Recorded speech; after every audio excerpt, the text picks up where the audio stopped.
Imagine.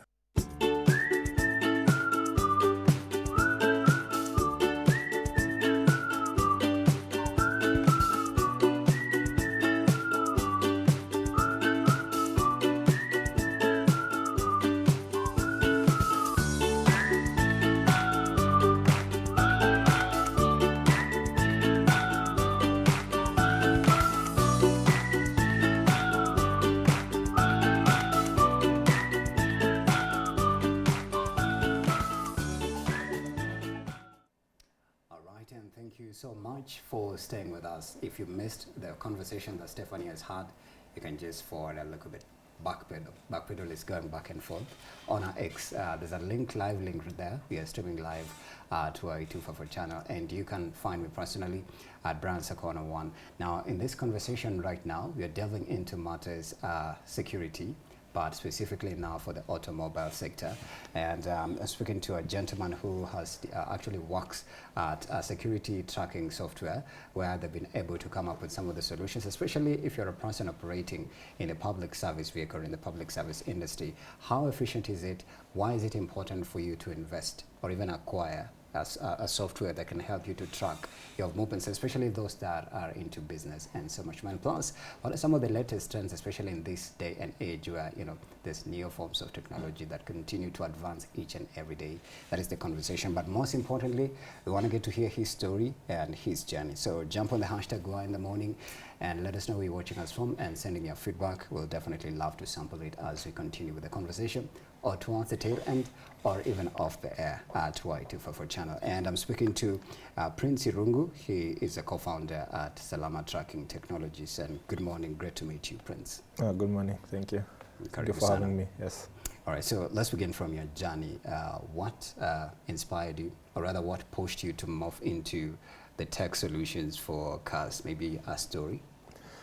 Yeah, so this is a long one, because it did not really start from you know, me developing this solution. Started having the need to, you know, help people to make their lives easier. And this was not like my first company, so this is like the third one. Others have been that I've been involved with. You know, kind of along the way they have failed, so to speak. So there are a lot of lessons that I've learned. Maybe first track to where we started now the tracking solution. So it was back in 2020 when I was still in campus, and then now a friend of mine, he had lost his phone, and so we were looking for a way to be able to effectively track it. And so, you know, we did not want to start now with mobile phones, because we thought that this has to have like an advanced technology to it. So we thought that we'll start somewhere that is closer to home. And him being his family is involved in the border industry, and so that's where we thought we'll have an entry into the market through borders. Yes. Right. Yeah. And from there, it birthed Salama. Yes. Salama Tracking Solutions. Yes. Yes. Yeah. Please talk to us about how it came to fruition. So first of all, we started by doing a lot of prototypes. So we started with a lot of hardware, so other solutions that we saw in the market. But we thought for ourselves that we want to see what is in the market, so that we can come up with our own thing. Yeah. So we, you know, sampled other things, and even now we started seeing how we can develop even our own hardware. So from the motherboard, the chips, all the components. Right. But we saw that that will take a really long time, so we had to leverage whatever is already existing, so that we can make ours. So we started making now prototypes, and then now we would now go back to the market. We'll have some borders installed, and then we'll do an iteration kind of development. So we see what the feedback is and how we can correct that, and then now we redevelop it again. So it was that kind of iterative development process that gave birth now to our finished product, that now we do not just do for borders, but we do for other vehicles, trucks as well. Yeah. From your story that you briefly shared with me, you said you were inspired deeply by a neighbor who was in the border business plying the Nakuru route, and the driver just went cold turkey silent, and the conductor. Yeah. And this whole fiasco literally inspired you to pursue this journey. How was it? And when you first heard of this incident, maybe what came to your mind first? It was my neighbor back at home in Nakuru. So it's called Baba Ben, and so he has a lot of these local matatus, and so we heard that he had lost one of his matatus because, as you have said, the driver and Mekanga, they went cold turkey on him, so they will not answer his phone. So, and then now, this is something that is generating you income. You wondering where they are, where is it? So the first time I heard of this, I was like, why don't you have my solution, you see? But the first thing, I felt really sympathetic with him. I empathized with him because I was like, now if I'm the one who has that matatu out there, not knowing where it is, like I'll be, freaking out. You'll be like, so where is it, and you have invested a lot of money on it, on purchasing. And this is a business running. And this is a business running. Bring returns at the end of the day. Yeah, and you know, when something like that happens, now you kind of want to have some sort of accountability, in your business. And so this really emphasizes now that whatever I'm doing is something that is a real solution. It's a real problem that people are experiencing out here, especially if you are a business owner, and even just as an individual. Even a private individual, car owner, And maybe do you believe like we need to emphasize on the need to embrace modern tech solutions for safety, especially those that are now specifically in the commercial sector? Because also when you look at even what's happening with our circus right here, I think there's a time when there was a scandal with one of the circus and also the driver disappeared. And usually at times when accidents are happening on the road, issues like overspeeding, careless driving or drunk driving, and even bribery. Sometimes when you report these cases even to NTSA, when they try to track, sometimes there's a lot of details that, and can't be pieced up. So do you believe maybe tracking solutions, especially in this modern day and age, can help to alleviate such crisis that's constantly and incessantly being experienced today? I believe so, and why I will say that is because even when you look at our solution, so we have all these aspects, all these features that you can keep track of. So you have said instances of overspeeding. You can be able to check and see what is the speed this person is going at. So, and you can be able also, there's also accident detection. So there's that aspect also as well.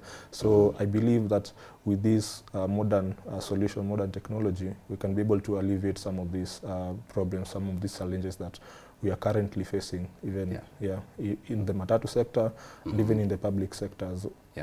In general, So, meaning for a commercial or for a person who's in the commercial service in the business sector, for them to get this tracking device, they have to look for a firm that's offering tracking solutions, or are there maybe also that private, because you are a private owner of the you're offering this service to the automobile industry. Is it only best for the private sector, or there's also one that's offered as well, including organizations like NTSA or the government at large? Most tracking solutions are from the private sector? I will believe so, because a lot of enterprises are based off of needs or challenges that people are experiencing every day. So most from the government sector, I will say they mostly deal with speed limiters, so that's what I've seen mostly from the public sector. However, a lot of tracking solutions are, enterprises, private enterprises that, are coming up with these solutions and selling them now to the public. Okay. Now, so how much does it cost now for a commercial service vehicle if they were to acquire or get your services for solutions? Okay, so for a vehicle of, I think the matatu, so that goes for 10,000. However, I think this is a conversation that we'd like to, have when a deal is to be made, because depends with when you come with a lot of vehicles, it means then you have a discounted price, you'll have the wholesale price, so to speak. So this 10,000 is for this individual that come one at a time. Are there like requirements for one to have a tracking device installed in the car? Because I believe maybe you have to ascertain as well the condition. If it's a circle coming, yeah, you have to ascertain, is it licensed?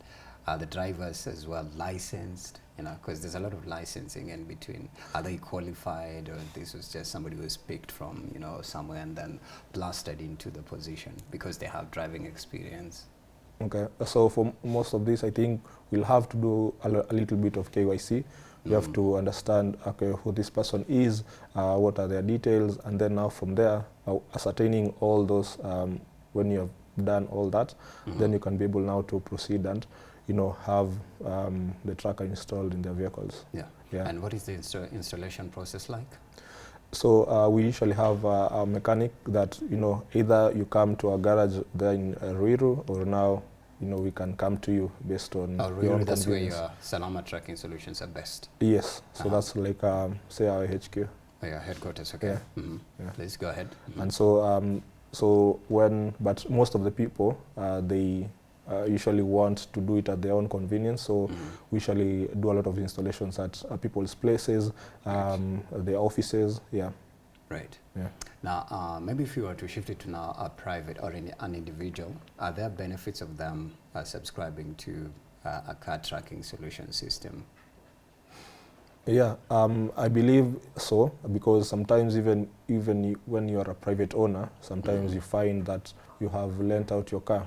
Right. You have somebody who has has borrowed your car, so you find that you want to, and then they are saying that maybe they are somewhere, because you also want to have accountability. You want to say how much fuel you have spent also, because this is something that we are able to do, able to track from the system, see how maybe at the end of the day, what are the routes that this person has taken.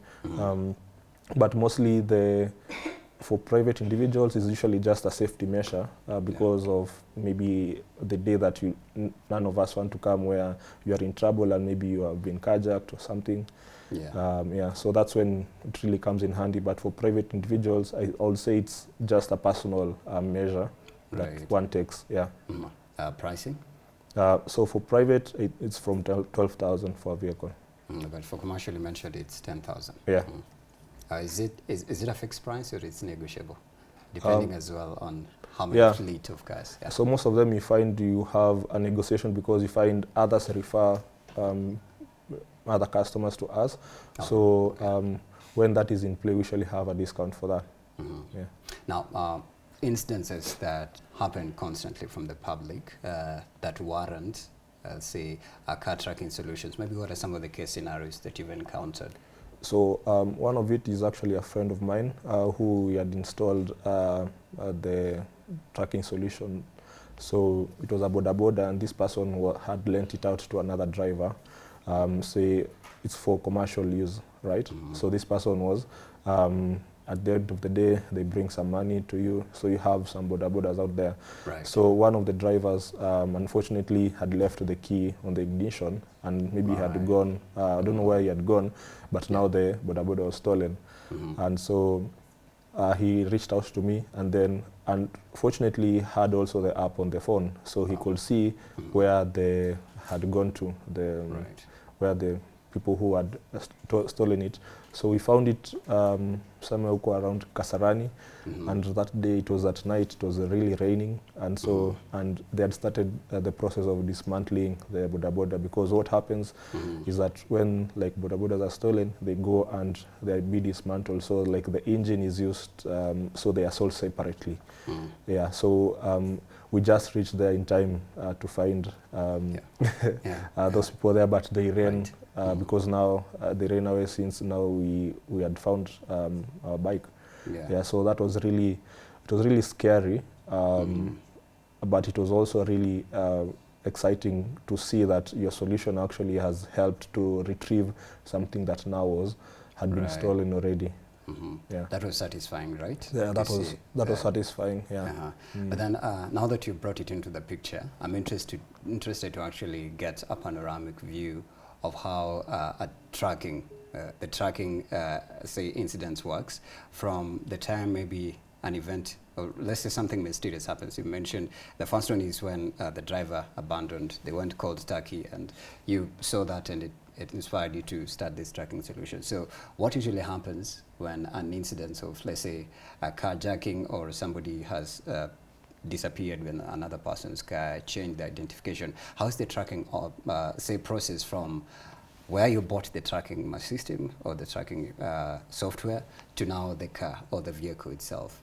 And as well, are there maybe details that you guys keep that you get from the owner of the vehicle that help you to do the tracking? So please take us to that. It's in the tracker itself, so it's a GPS locator. Right. So GPS is involved a lot here. GPS is involved a lot here because now it's a real-time location. So now when I log in from my side, I can be able to see, all the vehicles where they're at, if they're moving, if their ignition is on. So maybe just a minute to paint to picture the interconnection between you, the solution provider, the tracking system, and the vehicle owner. The tracking device, that's what I'm talking about. What's in between here?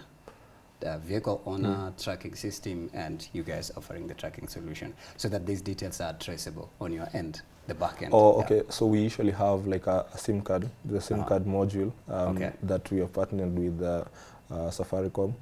So they give us IoT lines. So this is specially designed SIM cards, and not just your average SIM cards, that are able now to, keep track of these details that you have talked about. So we usually now, when a person comes, now we activate the SIM card, so they're not usually activated. So now we just activate, and then now from there, you can now see and be able to get now the data that's coming either from the satellites, so that it can pinpoint your location. Yeah. But there's a testing period where you're testing if it's working or not working. So mostly when you go now to the installation, now we usually have now to do like a test trip. So when we have done the installation, we see now if it has picked the GPS coordinates correctly, if you're able now to see it on your phone, if everything now is okay, before now you're able to ascertain that now the tracker is in full working condition. Right. Yeah. Now, for a person who doesn't understand maybe what is a car tracking device and how it works, maybe are there types of these car tracking devices as well, and how do they work?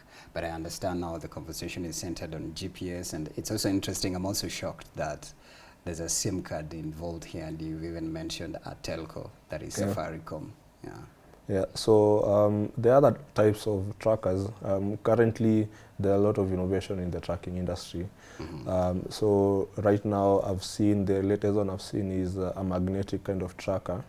So you just place it anywhere. It doesn't, for us we usually have even the remote fuel cutout functionality, where if the person has gone, maybe even your vehicle has been stolen in this case, so you're able to send a text to that. Since it has a SIM card, you're able to send a prompt, a text to that SIM card, and then now it deactivates the fuel, it cuts the fuel line. So you're able now to come to a stop, the vehicle comes to a stop, and then you can also able to start it now with also another command. And so now ours depends on the SIM card, because now sometimes we usually have now to do the either the fuel tracking and also the remote functionality, the remote cutout. So ours, you find it is embedded now in the electrical system of the car. Right. But there are others now where it just has a GPS module where you just now attach a tracker in any part of your vehicle. So most people, you find they want multiple solutions, multiple tracking solutions. So you find the person already has a tracker, but now they want another functionality, say, because this is something that we have gone to. We have gone to a place, a business. They've said that we already have a tracker. So what they want is like only a fuel monitoring system. So now... So it's possible to even attach sensors and cameras as well? That as well is part of the solution that you offer? So currently we do not offer that. I was just, you're asking about the types of trackers that are there. So this is what I've seen now being in the industry for a long time. Not what you're offering at Salama? Yes. Okay. Yeah. So there's you said it's magnetic. Yeah, so there was the ones that are magnetic. Now they only have a GPS module, and so now nowadays they usually even now have the air tags. So I think you have seen the air tags where even parents now have an air tag. They are air tagging their children. So there is types of trackers solution even around pets and animals. Yeah. So which usually even now a big thing now because people love their pets. Now they want to know where they are, keep track of the activities of the pets. So it's usually like once you get into the industry now you see a lot of applications of the tracking and the security. Yeah. So a lot of people want a lot of details, a lot of accountability, so to speak. Yeah, it has reminded me of some of these American films and movies you watch, and you see someone has a tag on that leg. It's like they've been restricted in a certain radius where they can't. Even I think it has happened in celebrities a lot, where this celebrity was restricted from accessing this other one. So it's like they gave you a certain region. If you go beyond that, they are coming for you. Yeah, actually, even that's a geofence feature, which we usually have also.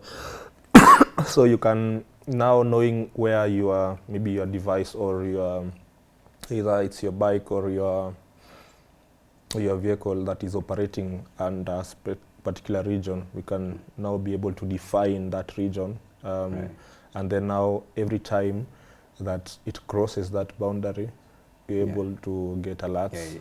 You get an alert on your side, yeah. Yeah. So you get on the phone or on the end user, or on you guys who are the back end operators. So it means like you guys are like monitors. It's like a monitoring place, a center of some sort, where you're just keeping track of this vehicle owned by Sakwa has been plying this route, and it went to this location and something dramatic happened. So you guys have all these records, and this is data, bro. How are you guys managing it?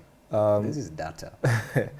Yeah, you've hit a point in your bado hata sisi we are still trying to see how we can because this is people's data. This is data that so currently what you're trying to do is now you've seen the power of AI now, a lot of artificial intelligence that comes into play. So we are now trying to see how we can be able to plug now all this data, how we can train.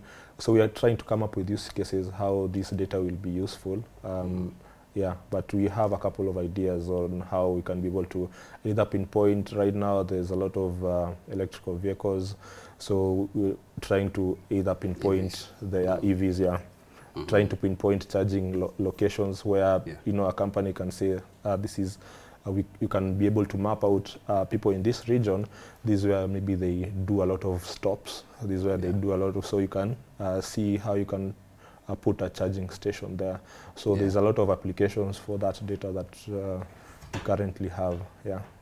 Interesting, because when it comes again to things that have to do with logbooks and licenses, people's private data is involved, and that's still data that's also available in governments. Data records, So that means you guys are, but I'm pretty sure you'll get to that, that level. Are there also maybe firms that have already established themselves in terms of handling that part?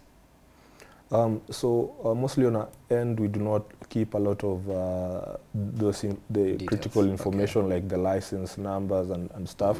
Logbooks, and the logbooks. We do not keep that data.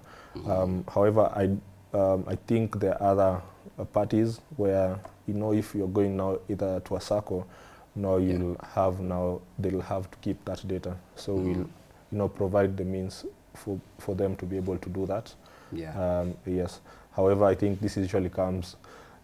It's a customization that we usually do now based on. Oh, it's a customized. Yeah, it's a customization. So what we do, because I've also approached a lot of schools. To do tracking for their school buses and vans and even SACCOs. However, I think there is a lot of bureaucracy in these places like this, because you find before they actually come to a solution or to an agreement, they have to have a board sitting, and then so it's usually it's like it's a political process, so to speak.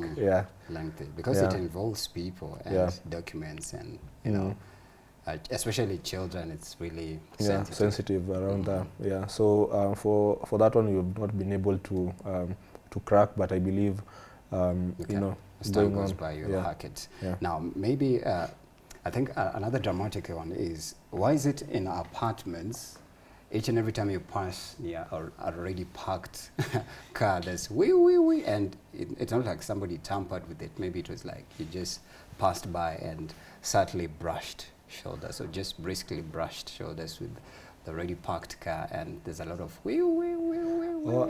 That is and sometimes I don't know if you get it on your side there as a car tracker.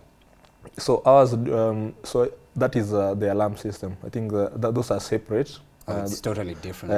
That's a separate system. Device. So we have the tracking system, right, and then now you have this alarm security system. So those are different systems. Oh, so you can just have the tracking device and exclude this other one, or have them both here. Yeah, but mostly you find people have already, when you buy a car, you have the alarm system already installed, or you go to install it first.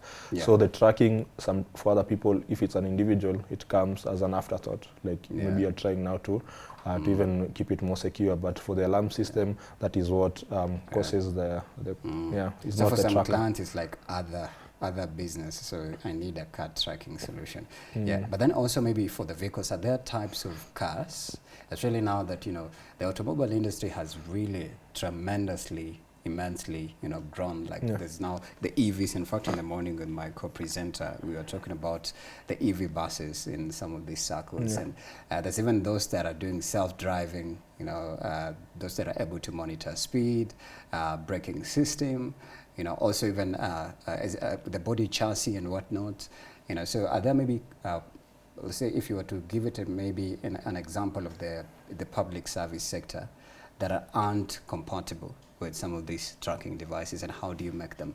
Are there those that are old-fashioned? Because also those, even I think those are motion by, was it I think issued by the NTSA to try wipe out unroadworthy vehicles, because some of them are really from, like a matatu, 1990, what is it still doing on the road? But you know, they try to reinvent it, put more parts so that it stays in the business, but it's not as firm as a matatu that was bought, let's say, 2 or 3 years ago in terms of stability and the body chassis.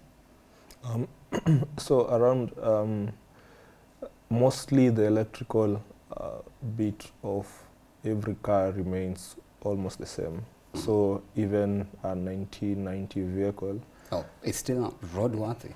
I may not say, so it depends with how the person keeps it, the maintenance and the condition, yeah. Okay. However, I would say that the electrical bits of the car relatively remain the same, with addition. Now only they add on top of what is already existing, and perhaps even replace, say transmitters and such.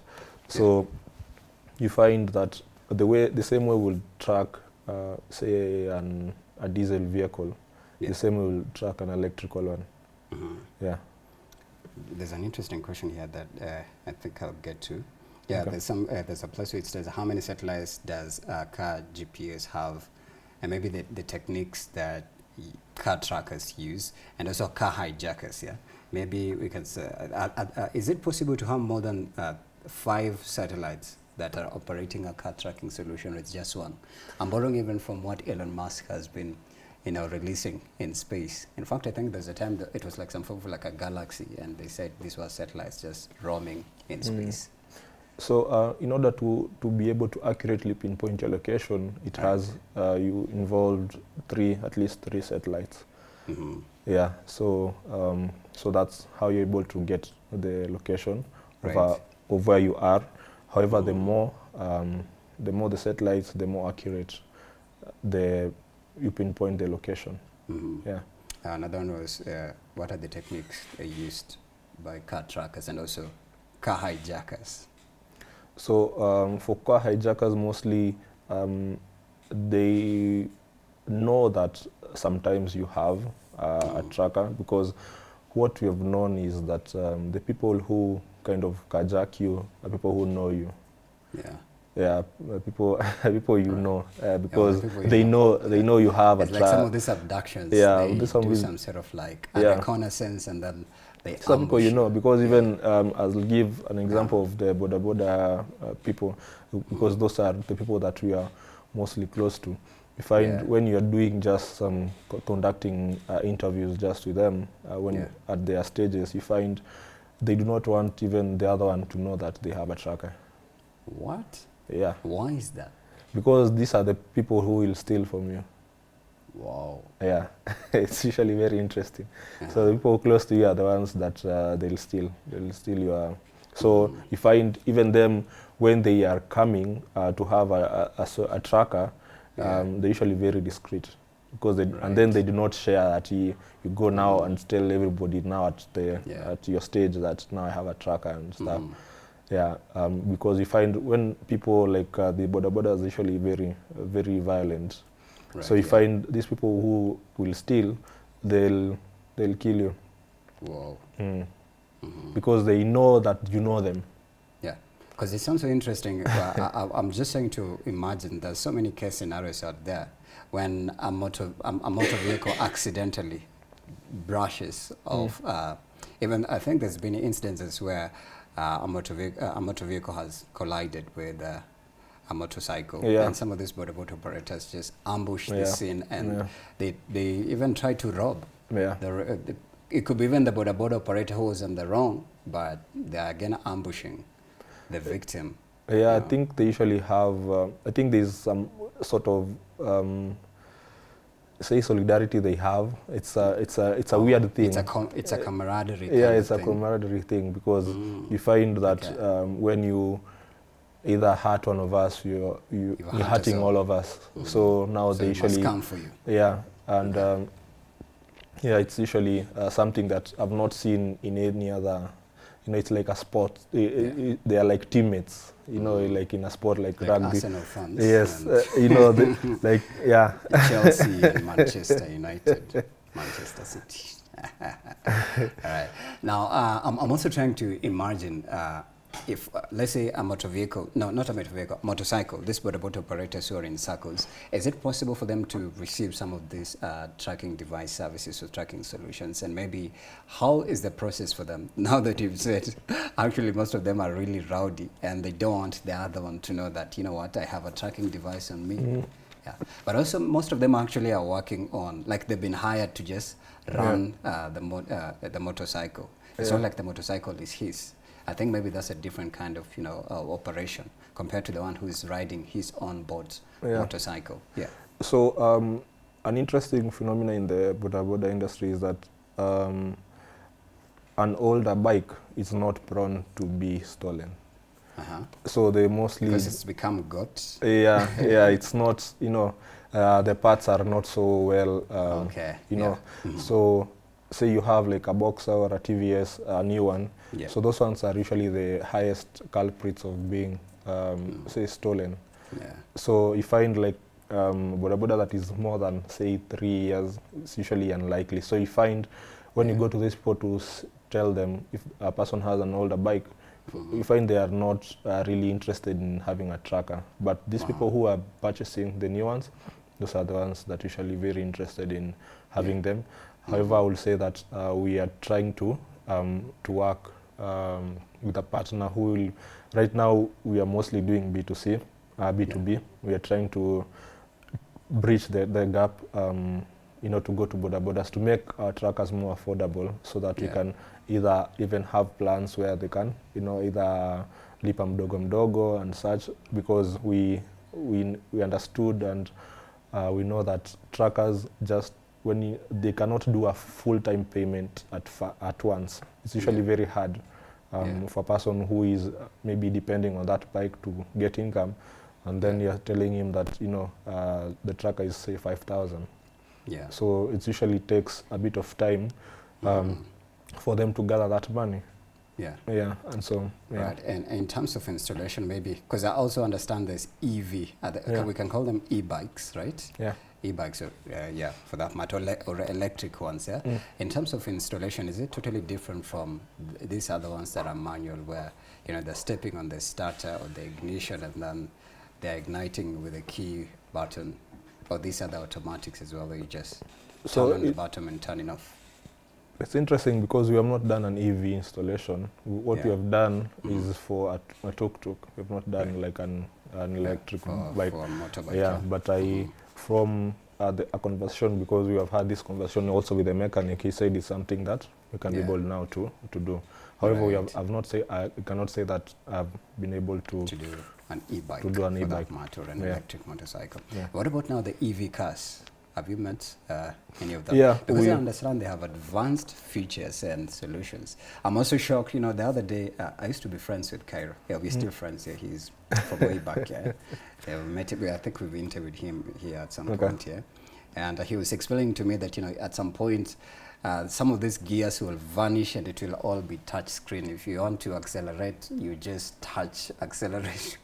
And actually we are heading there. I mean, I'm just appalled. I'm literally stunned at how this is happening really too fast. Like, where did we go from the manual gear, the gearbox and everything, to just buttons and touch screens and that audio as well? You just instruct the car, now turn left, you know. And some of these are actually inbuilt instructions and systems that are helping in navigation. I will say that it's the world wanting a lot of convenience. So I think there's people who want, I think the electric vehicle enthusiasts, right? They mostly want that convenience and they want that technology. So you find people are just enthusiasts of, you want a new technology.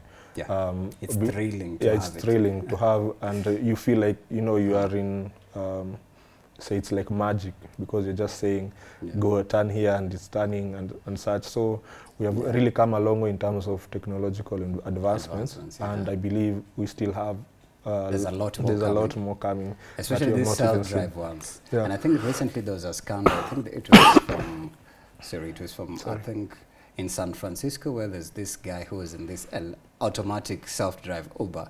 And I think it started circling and backpedaling at the same location, and he had to call the call center, and by the time they were coming to his aid, I think he had already been mentally frustrated. So I'm imagining such incidences coming up in the future, where you're in your Uber alone, heading to whatever destination, and then something hideous happens, and, you know, it's all on you.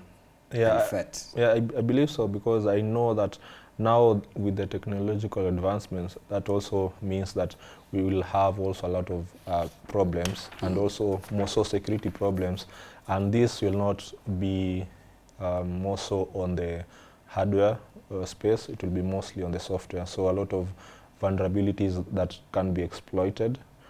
So I believe like that was a malfunction, and you know, when you and you cannot, there's no way that you can tell it now to drive, you know, where you're going, and it has malfunctioned. And, you know, yeah, I think that can be really trifling. It's gut-wrenching. It will be really disturbing that. So you find that now with this advancement also will come advancements in, you know, security threats. So you find that people who are really good cybersecurity experts, or you know, people who are really good in cyber, you'll find that industry will grow exponentially, because now with this rise in a lot of electrical, a lot of automation, there's also increased threats of, you know, either hacks and stuff. Maybe we can partially talk about e-mobility. I remember, I think it's part of President Ruto's agenda for clean energy, and we are seeing now an outburst of e-vehicles now in the public sector, applying different routes. Do you believe maybe that is the next big frontier in the public service vehicle industry? I believe so. I believe it already is, since, you know, even no matter how much you advance in technology, if the benefits of adopting it are, you know, not so good, they not adopt it. But I believe EVs have been able to, even the economic feasibility of it, it's really okay, because you find that the amount that you'll spend on fuel is really now minimal in terms of what you'll pay for charging and stuff. So I believe when people are looking for also affordability, this also brings a very good option to it. Yeah, and but there's been also complaints from, I think, different sides of the divide, where they're saying, oh, some of these buses can't even, you know, drive well on a mountain or downhill. What exactly is happening? Why are they not? Does it sound like they're not, let's say, maybe flexible? I wouldn't say flexible, you know? But I would say. What is the issue? Personally, I've not experienced that issue, but maybe just from you explaining that issue, it's either the battery, the battery power, or maybe the torque that it produces, so that the vehicle can be able to, you know. So it's also the reason is also maybe based on how it was designed. So so it could be terrain, because it could be terrain.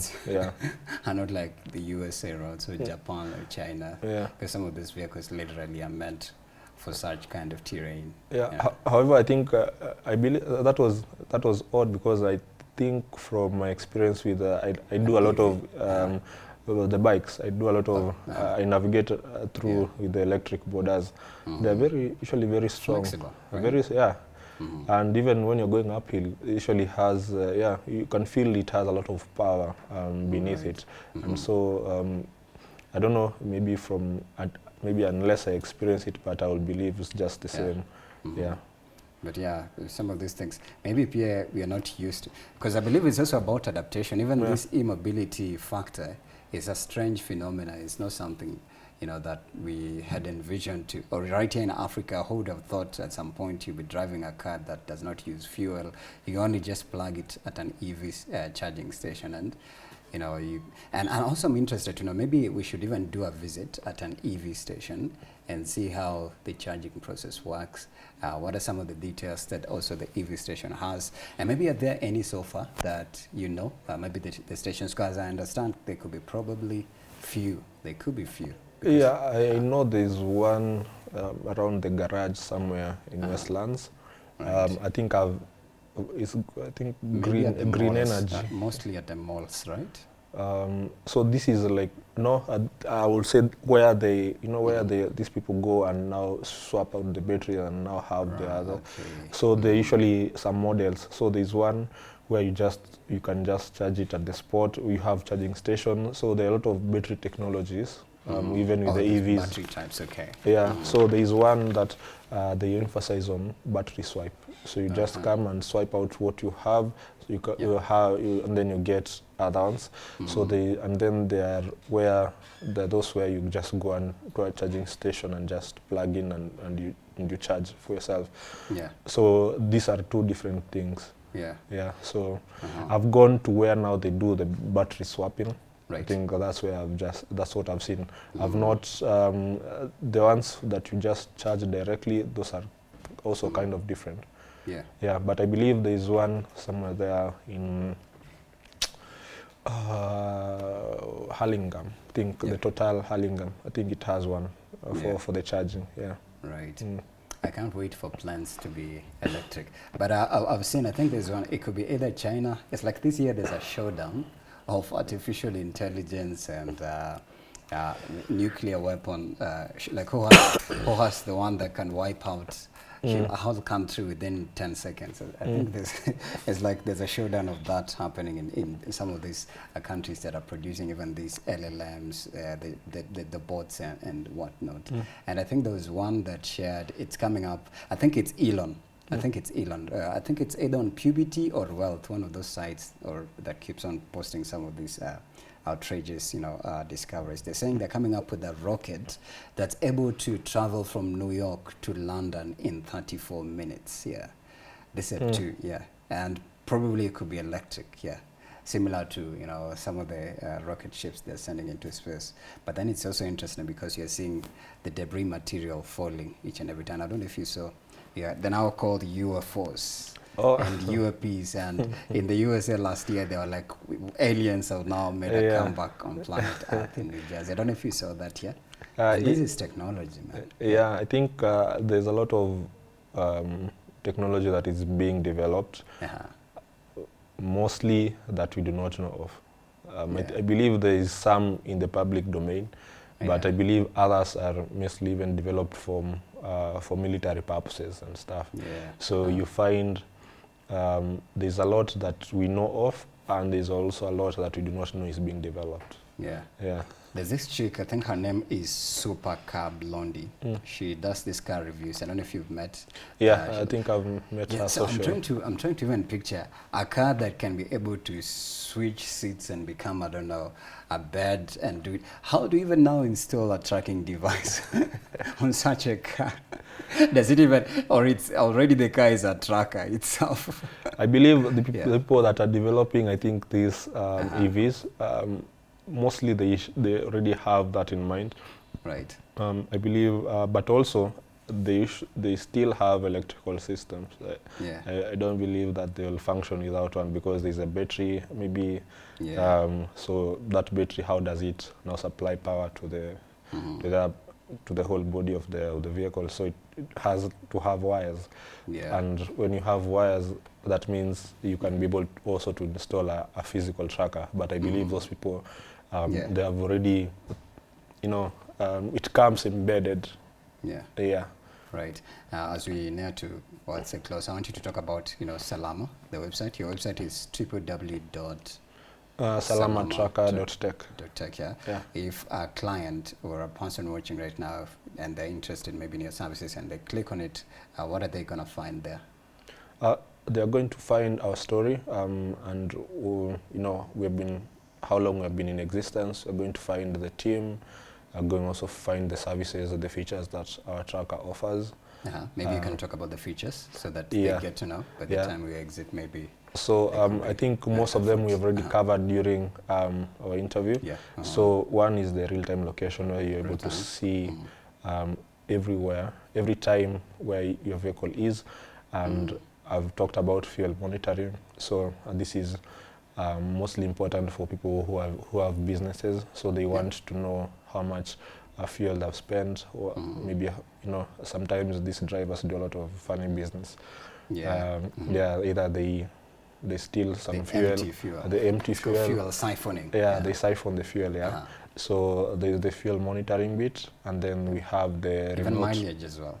Mileage too. Okay. And then you have the remote cutout. So this is where you can send a command to either deactivate or activate your car. So it can stop it wherever it is. And then we'll usually have now the geofencing feature, which is where now you can be able to map out an area where your vehicle is not a radius, right? Okay. Lastly, before I forget, before we actually exit, maybe the recovery process of a stolen car. I think maybe we should have covered that at the center of this. How does it happen when a car is reported missing and then maybe it had a tracking device? How do you recover it and now grant it back to the rightful owner? I think I'll just give the example of the one that we recovered. So the first thing is that they got in contact with us, and then now, but also from the end, that's why we have empowered all our users to have either a smartphone device, because now you're able now to log in also into your own dashboard and see where it is, and then depending on whether you'll want to involve security agencies, because sometimes you do not know who has either hijacked or hijacked your vehicle, so you want maybe to go with security personnel and follow it on the map. So more updates and more features and installations are coming in at Salama. For sure, and even just the switch even now to how be able to know how to use even data, the data that we have, so that we can manage it well, ethically, and also be able to even partner with other companies that are either doing EVs, because Yeah. Right, to diversify. Yeah, to diversify. Okay, that's okay. So share where the Gen Zs can get in touch with you very fast. Yes. Right here. So on X, Anjiri Prince, and on TikTok, Prince Irungu, on LinkedIn, Prince Irungu, and on Instagram, also Prince Irungu. Yes. Yeah, those are all. Yes, I mostly now, I've started creating now content around business and even sharing my journey online. So yeah. For TikTok or YouTube or for TikTok. Multi-platform? Yeah, for multi-platform, but mostly for TikTok. So yeah, even now, it was interesting that you brought me on board, because I just started sharing my journey just yesterday. And so I think there's more that is coming. Yeah, so stay tuned and follow. The TikTok handle once again is? Prince Irungu. Prince Irungu, and sure that you follow him and get to see his amazing content. Thank you so much. Great interacting with you, Prince. Thank you, and thank you for having me again. Karibu sana. We have been speaking to Prince Irungu. He's a co-founder at Salama Tracking Technologies. If you didn't miss, or if you missed any of the interaction in this discussion, please ensure that you just backpedal. Songa nyuma kidogo tu on the streaming link on X, and you catch a glimpse of it all on the hashtag Why in the Morning. My good name is Brian Sakwana. On behalf of Stephanie and everybody else, we say goodbye. We see you tomorrow bright and early right here at Y254 channel. It's the social, and personally mine is at Brian Sakwana. See you tomorrow.